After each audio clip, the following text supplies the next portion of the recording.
वापस लौटते हैं। इसी बीच इंद्र देवता महर्षि गौतम का वेश धारण करते हैं, उनका स्वरूप धारण करते हैं। उनका वेश धारण करके बेचारी अहल्या पहचान नहीं पाती। वाल्मीकि रामायण अहल्या को निर्दोष कहती है, उसकी भूल नहीं थी। हां, उस वक्त उसने अपना विवेक जो है वह प्रयोग नहीं किया।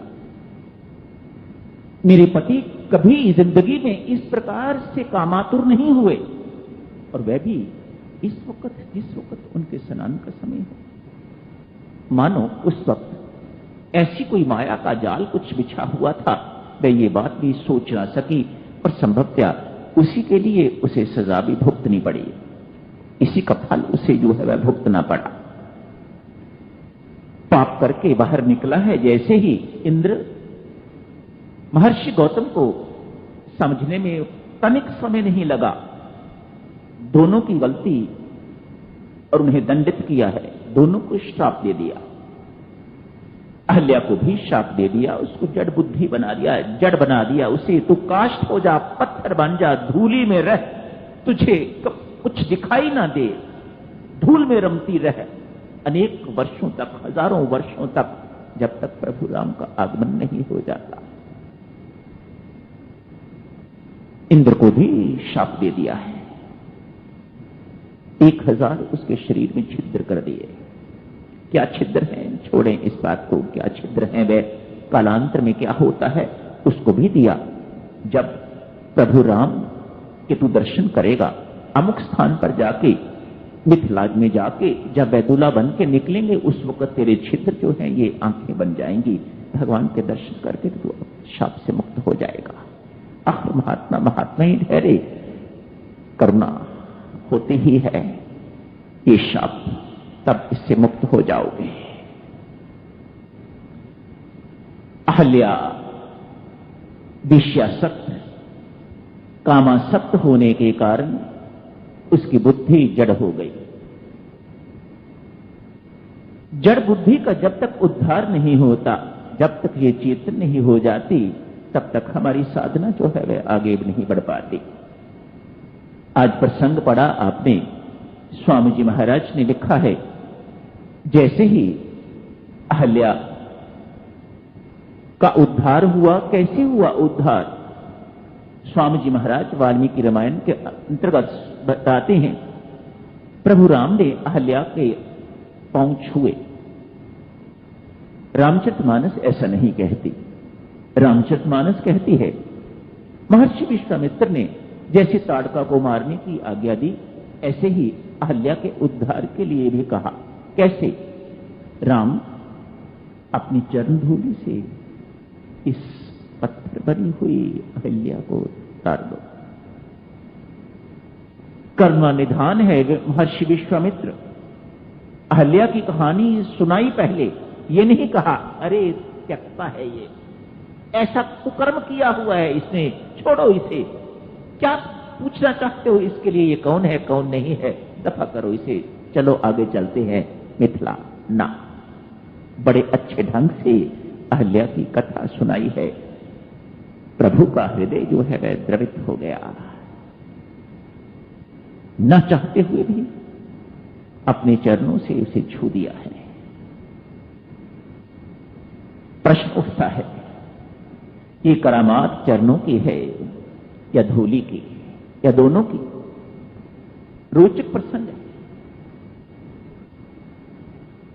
पत्थर बनी हुई बिल्कुल नारी की शेप है उसकी, पत्थर बनी हुई अहल्या, भगवान उसे अपने चरणों से छूते हैं। हुक्म है गुरु का, आप इसे अपनी चरण धूलि प्रदान करके राम इसका उद्धार कर दो, इसे चेतन बना दो। नंगे पांव तो वे चल ही रहे। आगे जाके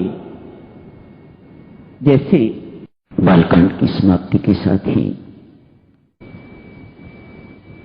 आगे जाके जैसे सीता की सखियां लक्ष्मण जी महाराज को राम को सिठनियां सुनाती हैं, तो कहती हैं कुछ कुछ लक्ष्मण को बोलती हैं। लक्ष्मण भी आगे से हार नहीं मानता, वह उनको कुछ ना कुछ कहता है। ये बातचीत चलती रहती है, बीच की बात है। लक्ष्मण कहते हैं, ठीक बात है, तुम जो कहती हो मैं मानता जाता हूं, लेकिन एक बताओ, आप कहती हो मेरे राम में कुछ नहीं है, मेरे राम में कुछ नहीं है, वो तो ऐसा ही है, काला कलूटा है, वह हमारी सीता की मेहरबानी है, ये है वो है, मैं सब मानता हूं। अहल्या का उद्धार किसने किया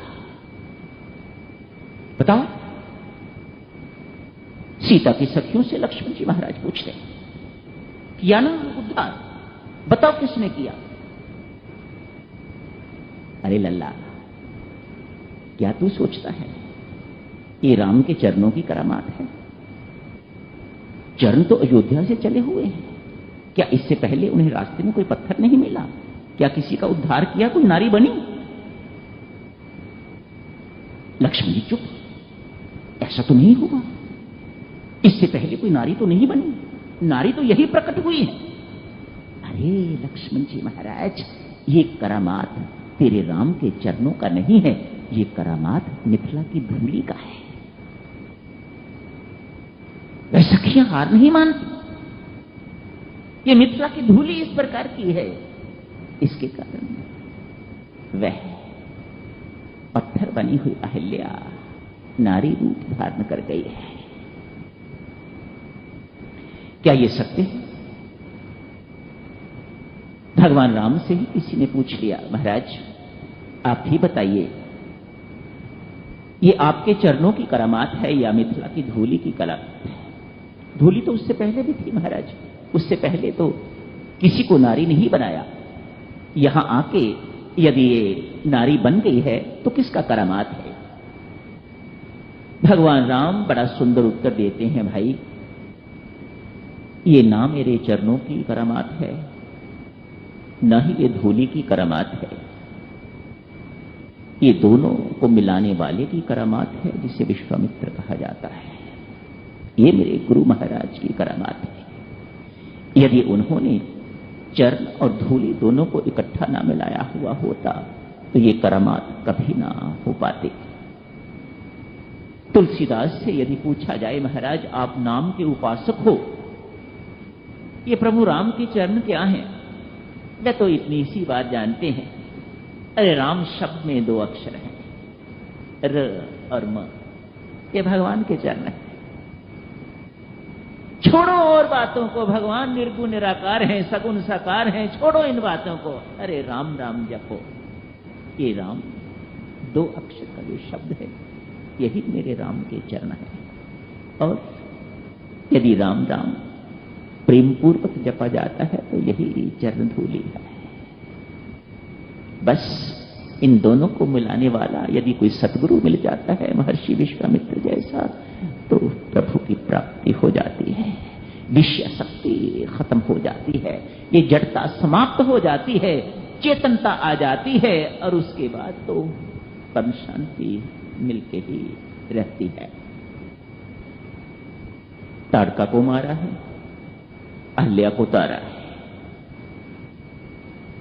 किसी ने प्रश्न कर दिया प्रभु राम से, महाराज कैसा अन्याय है आपका,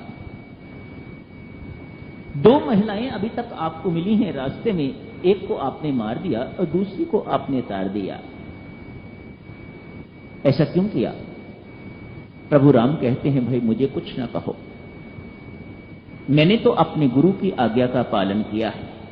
एक के लिए कहा उन्होंने मार दो, मैंने मार दिया, दूसरी के लिए उन्होंने कहा तार दो, मैंने तार दिया, मेरा इसमें कुछ नहीं। ऐसा शिष्य होना चाहिए। अपना कर्तृत्व बिल्कुल नहीं मान रहे, मैंने कुछ किया है बिल्कुल नहीं मान रहे, मैं तो गुरु महाराज के अनुशासन में हूं। महाराज इनसे पूछिएगा इन्होंने ऐसा क्यों किया। उनसे पूछा गया, ये आपने ऐसा क्यों करवाया? महर्षि विश्वामित्र कहते हैं, भाई मेरी बात सुनो,